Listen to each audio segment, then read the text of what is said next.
Ivan, vamos começar a falar aqui, sobre esse rápido encontro que aconteceu ontem entre o ministro das Relações Exteriores aqui do Brasil, Mauro Vieira, e o secretário de Estado americano, Marco Rubio, durante a cúpula do G7 no Canadá. A conversa durou o quê? Uns 5 minutos? O que ficou decidido? Uma nova reunião foi marcada?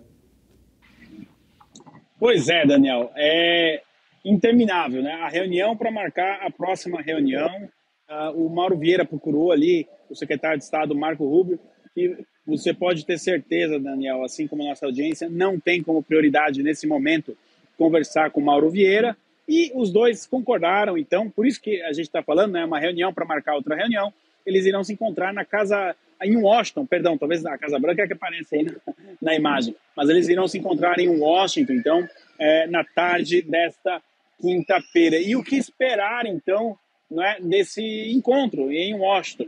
Daniel, existe uma expectativa que o governo americano retire as tarifas ao café.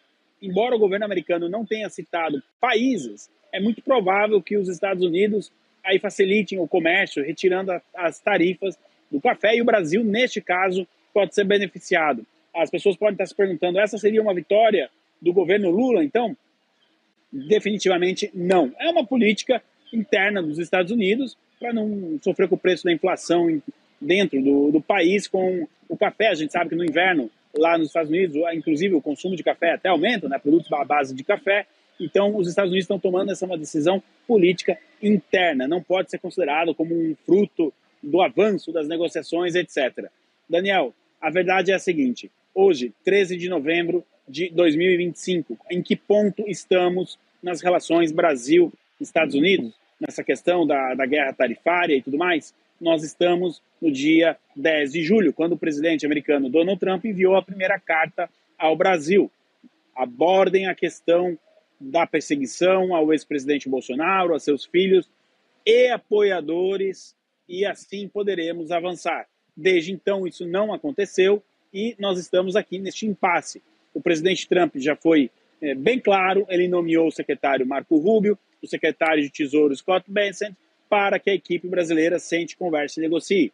Do lado americano não existe tanta pressa, tanto que existe o temor por parte do Itamaraty que aquela química que foi anunciada talvez não seja tão química assim, tanto que o lado americano ainda não tomou a iniciativa de nomear ali as pessoas que vão fazer as conversas paralelas, as reuniões paralelas, para avançar, né, nessa questão do acordo. Uma das principais demandas do Brasil, e o Mauro Vieira deve abordar essa questão com o Marco Rubio, é a retirada de sanções aplicadas a autoridades brasileiras, mais especificamente a Lei Magnitsky, ao ministro Alexandre de Moraes, e depois a consequência, né, ali que teve a lei estendida também para sua esposa e o seu instituto. Do lado americano, muito provavelmente, Daniel, o secretário de Estado Marco Rubio cobre uma posição do governo brasileiro em relação ao PCC e ao Comando Vermelho. Lembrando que na semana passada, autoridades americanas chegaram a enviar uma carta a autoridades do estado do Rio de Janeiro,